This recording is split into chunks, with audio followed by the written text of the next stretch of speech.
Yo, the ops tried to get me, bro. Yo, the ops got me. Yo, I'm out here struggle streaming. I don't know what happened in terms of the electricity, but it blanked for a moment there. But I'm back. Okay. I'm dedicated to finishing this thing out. All right. So I know I lost all of y'all, but I'm gonna finish strong.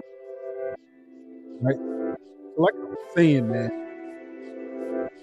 in terms of the Knicks, with Jim Dolan being on this radio show, he was asked about Joe Tsai, and he was just like, no, he's a good guy.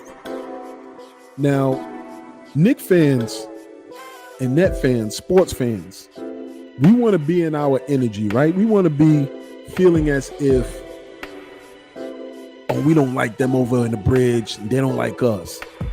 Something y'all not considering when y'all think that those teams will never work with us. Something y'all not considering when y'all think or y'all believe the Nets ain't going to do anything to put us in good position. What you're not considering is what Kyrie Irving and Kevin Durant has done over the last few years to put the Nets organization in a position that they're in. You don't think they want to get from out of that situation and start fresh? You don't think that they looked at this situation with James Harden, this situation with Ben Simmons, this situation with Kevin Durant and Kyrie as a unmitigated failure? You don't think they think that? You don't think they're looking for the opportunity to press the reset button and to try to get the culture back that they had under Kenny Atkinson? I think that's what it is. I think their GM completely feels as if this was a failed experiment. And if we could move on from KD, because KD was the first one to request a trade. If we could move on from KD and get a haul back for KD of a mixture of young players and draft picks, and maybe a veteran or two to make it worthwhile, you don't think he'll do that? Send him over the bridge. Or send him, by boat, because Kyrie done set that mother flip on fire. He set the Brooklyn Bridge on fire. Send him by boat. Send us KD. That may mean we have to part ways with a young player. And that's where I was going before getting cut off. I apologize for those of you who are just joining me. I had a glitch in the matrix, and the ops are trying to shut me down. I was spitting that fire. The ops was trying to shut me down. Talking about Joe Tsai and James Dolan. All right. But what I was saying prior to me getting cut off was the New York Knicks have really done a great job in putting together a culture, getting our house in order. There's been a while since we've had a salacious type of headline about our team. Brooklyn has had that covered since KD and Kyrie arrived. We dodged that bullet. We dodged it. But the front office has a decision to make. Because if Joe Tsai picks up that phone and calls James Dolan and says, listen, I'm going to have my guy call your guy. But this KD thing, man, I can't do it.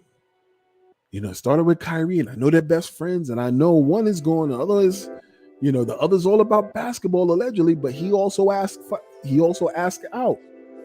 I'm going to have to cross that bridge eventually. I can't do another 4 years of this.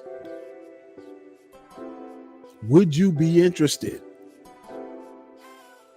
And then Dolan is going to have to get Leon in a room, and they're going to have to talk about this thing. So what I'm saying is, we love our young players. We love the development. We see the development. We grew with them. We bigged them up. We saw them at their happiest, getting drafted and talking about turning this thing around together. We saw them at some of their lowest where the fans were turning on them and they felt what that heat of being in the New York spotlight is like. And we saw them grow into young men who are figuring out that they can play in this league, but they still have a lot of growing to do. So we are attached to them. But what they can't relax and let themselves believe is the same as what we can't relax and allow ourselves to believe, is that this is not a business. The NBA is a business. And if we get notification tomorrow that the New York Knicks have traded RJ Barrett, Obi Toppin, 4 or 5 first-round picks to the Brooklyn Nets for Kevin Durant and a second-round pick or something, then we will be looking at a starting lineup of Jalen Brunson, Quentin Grimes, Kevin Durant, Julius Randle, and Mitchell Robinson. That would set the NBA world and the non-NBA world on fire. 35-year-old Kevin Durant, a 7-foot jump shooting sniper, is worth the risk because his skill set will take him into his 40s. We have a good 3 to 4, maybe 5 if you're pushing it, not even, because of his lower extremity injuries. But that's what you bring in a Leon for. That's what you compile the draft picks for. For a player like Kevin Durant, still unstoppable, still better than LeBron James at this point.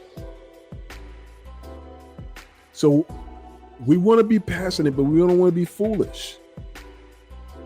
And even once we get past that point where he's ready to retire, these players who are part of our core are still young enough to be experienced winning veteran players at that point.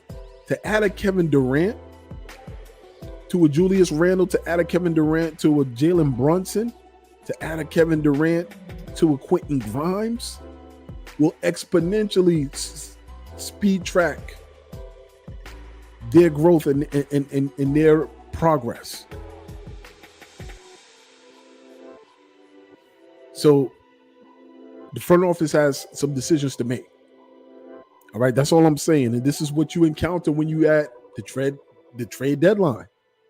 The possibilities are there. I'm more than willing to go beyond this trade deadline with our players and see where we can go, because they've been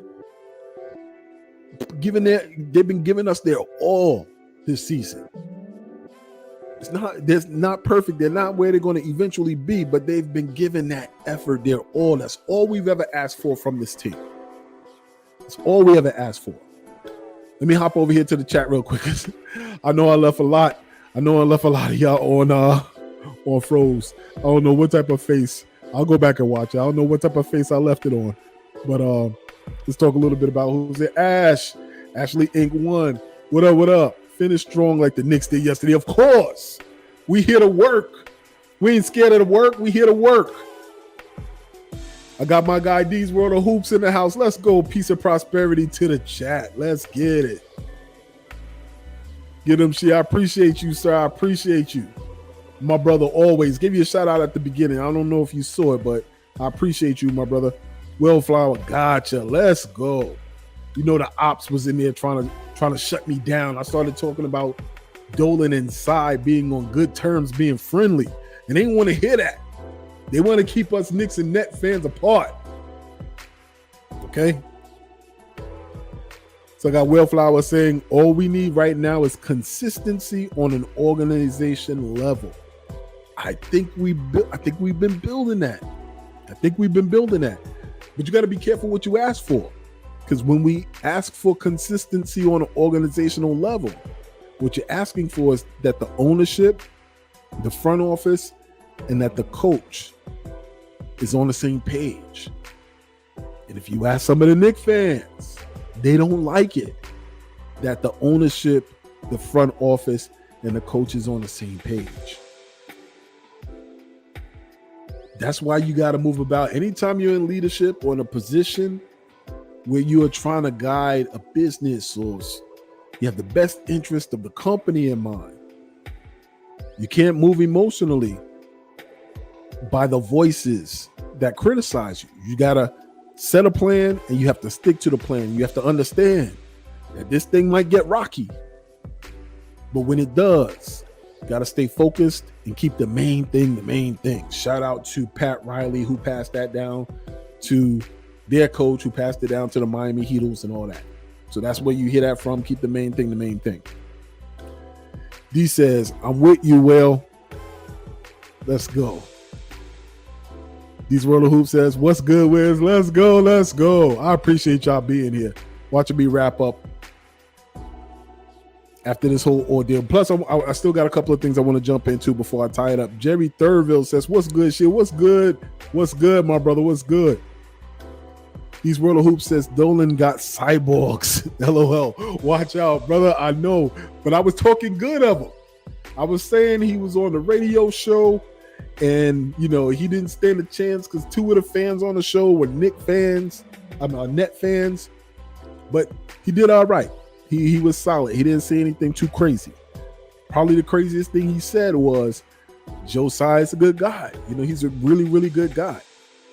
So we maybe lean on that. Maybe there's a little bit of a opportunity to get some work in there. All right. Garuka, shout out to you. Kalhara says, what Knicks need to do is trade Fournier, Rose, and Reddish. We'll have to say farewell to either Quick or Obi, but they need to bring in a two-way player and picks. That's quite possible. That's quite possible. It could be a quiet, entering and exiting of the trade deadline for us, or it could be some noise that's made. Pudge Nice says definitely Suns or Knicks for KD. Listen, man, I got my little prayer beads over here.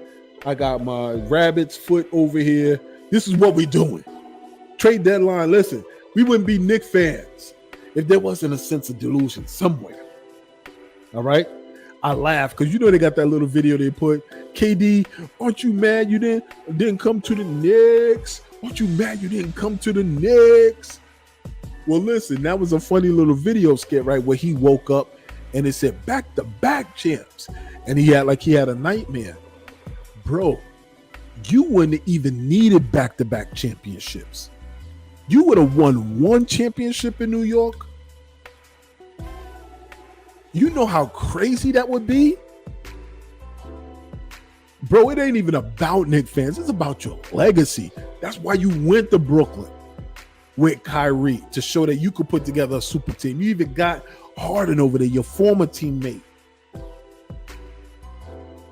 If you would have won a championship in the backyard of the New York Knicks fans, man, that would have been saying a lot. But you want to be petty, you want to poke a prod at us. Well, listen, we got a short memory. Because if you come to us and win one of those things, hell, if you come to the New York Knicks and you make the finals, you saw how we acted with one win in the playoffs. And I'm not saying the finals is the end game. Y'all don't get excited. But what I'm saying is, you win one of those things in New York. If KD were traded to the New York Knicks and won one championship, nobody would be talking about LeBron James passing Kareem for the all-time scoring. Zero people would be talking about it. Zero. They will be talking about KD bringing a championship or leading the New York Knicks to the finals. They will be talking about Leon Rose as executive of the year. They will be talking about Tom Thibodeau, coach of the year, and MVP. Look, do you know the level of insanity that will befall the New York media, the national media, crazy. These World of Hoops said, I hear you. It's moves you at least gotta attempt because KD completely fits the timeline and of the next 3 years. Bro, this is why we vibe, bro. This is why we vibe. You're exactly spot on.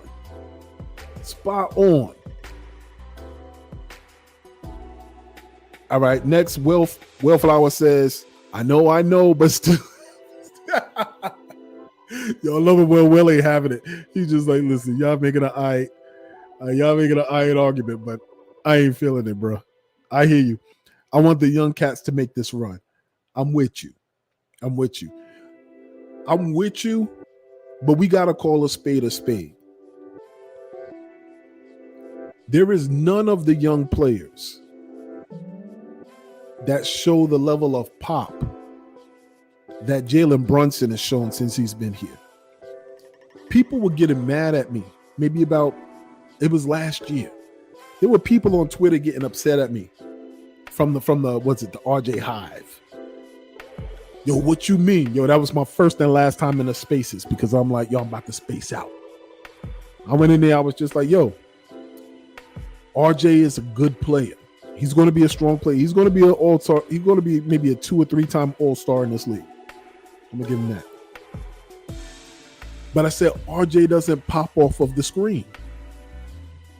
Zion Williamson pops off of the screen.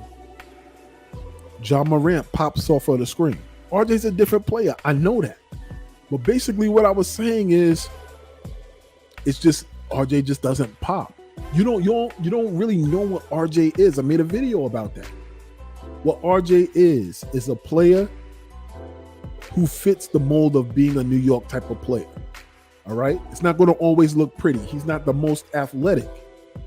But he's going to bully you. He's not going to give up. Sometimes that's a good thing. Sometimes that's a bad thing. He's going to keep at it. And he is a winning type of player once he gets the right pieces on his team. But there's no other player on the team outside of Julius. Julius is a different type of build. There's not many players in the league who's built like Julius. When he's ours, that's when we criticize him the most. But at this point, there's a lot of teams in this league who would take Julius Randle. A lot of fans who will take Julius Randle off of our hands if they had an opportunity, the way he's been playing. All right. So let's not. I don't want to. Y'all know how I feel about Julius, but let's not get it twisted. Julius is a 2-time All-Star currently, all right? But, there's not many of the young players who pop like a Jalen Brunson does. They have the potential. I'm curious to see what Quentin Grimes becomes. I'm excited. I wish I could press a button and fast forward 3 years to see what IQ is. Because IQ got the eye of the tiger right now. He definitely got the eye of the tiger right now. So I'm curious to see what he becomes. But I hear you about the young players. We'll wait and see. Let's see if that is the mindset of the front office as well. Let me get through the rest of y'all comments, and then I'll tie this thing up. Will Flower says, yo, New York is where legends come to retire after the rings. We're trying to change that. Will Flower also says, nah, stay with the youngins. I'm with you. Let me find out I should be the nah, you wildin' moment of the day. We will see. Will Flower also says, but you can't win without consistency like the Spurs and the C's. Yes, but remember this. They won with superstars.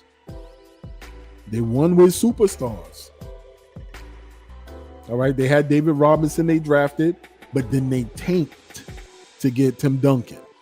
People forget that. They tanked to get Tim Duncan that one season that Robinson was injured, and then they ended up pairing 2 of the top 50 best players of all time. So they didn't get out of the mud like the Knicks are getting it out of the mud. And the Celtics had a former player, a former legend of theirs who was the head of player personnel at the Timberwolves in order to get them Kevin Garnett.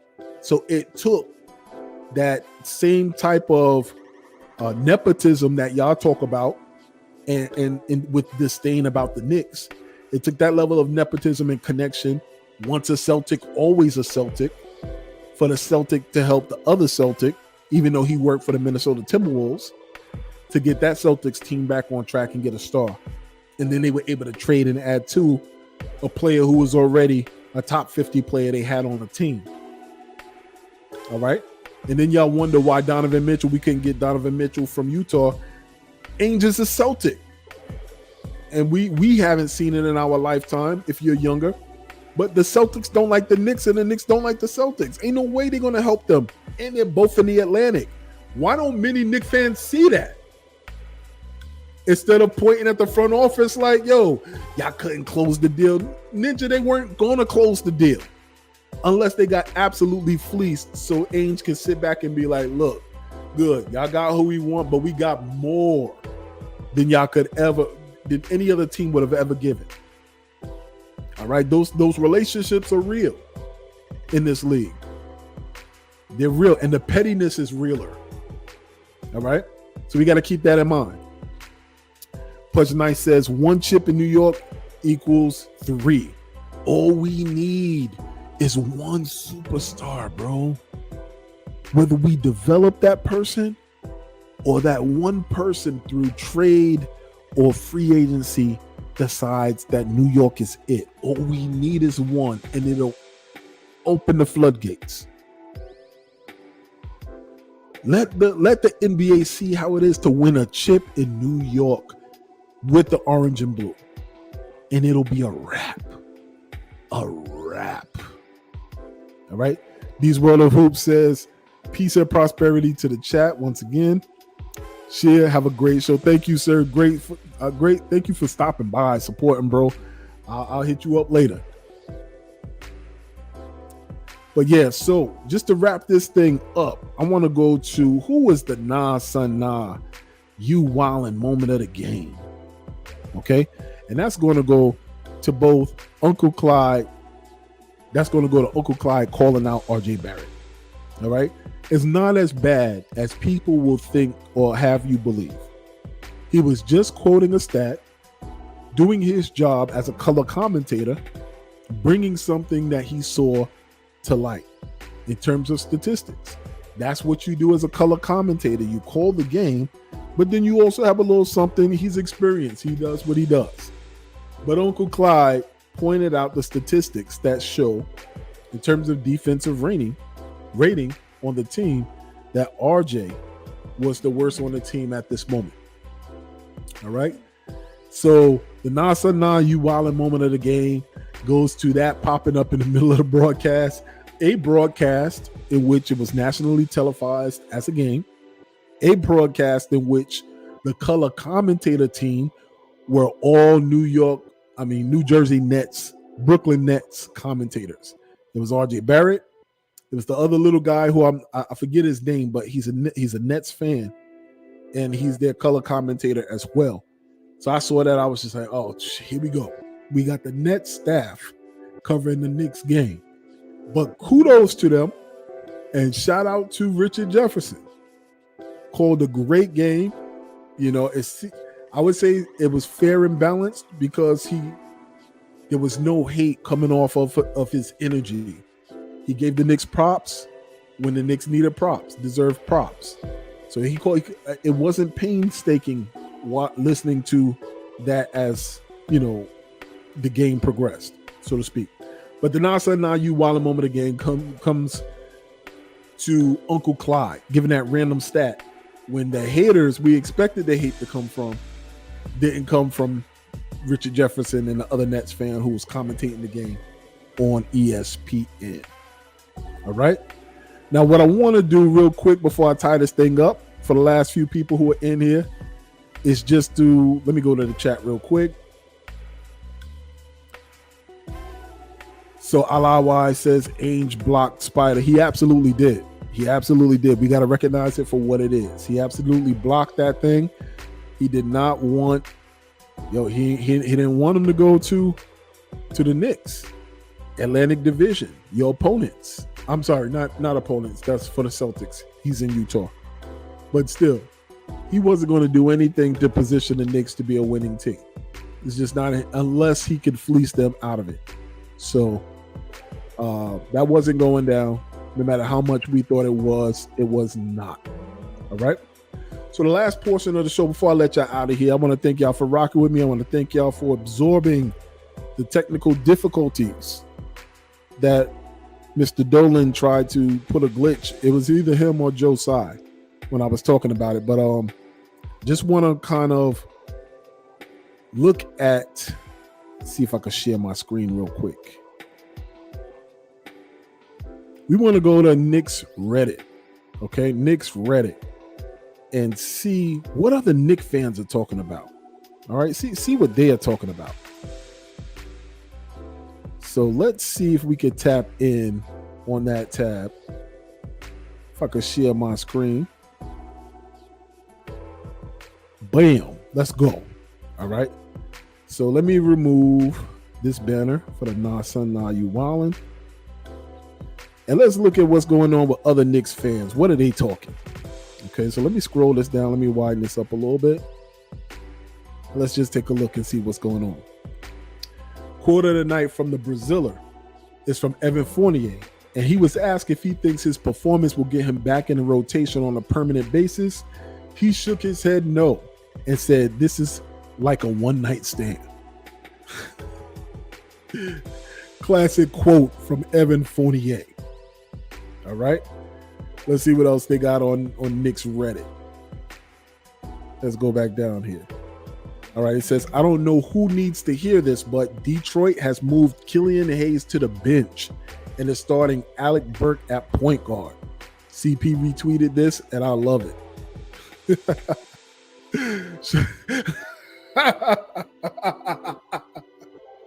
Shout out to CP the franchise, always doing great work. And you know he's a member of, or if not the leader of, the Burke Hive, the Alec Burke Hive. So shout out to Alec Burke doing his thing over in Detroit.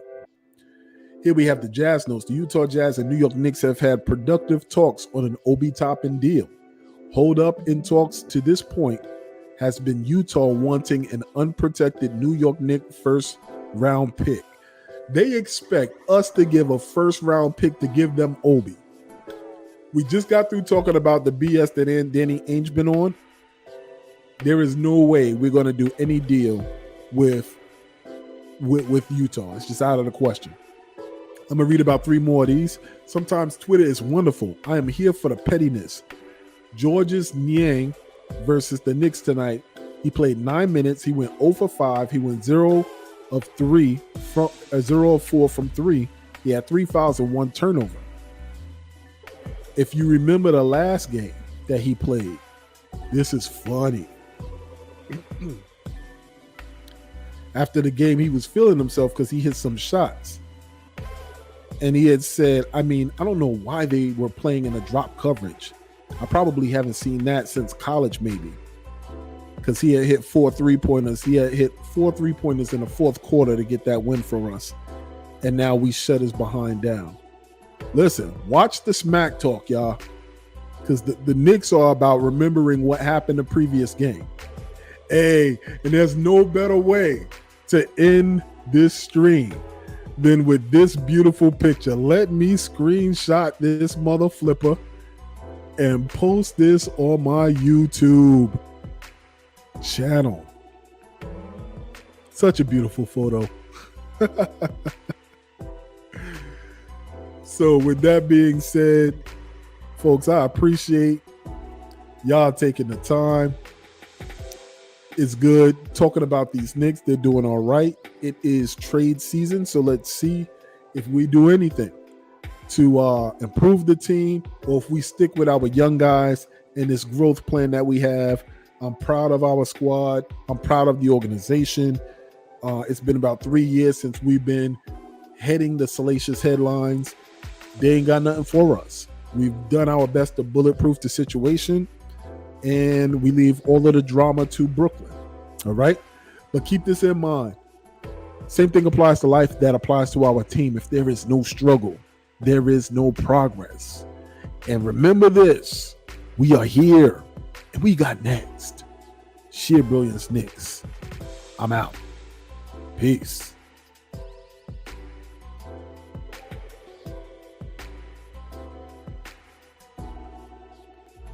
Victory. I just got another victory. Opposition said they sick of me. We turn their future to history. They try to hit me, they missing me.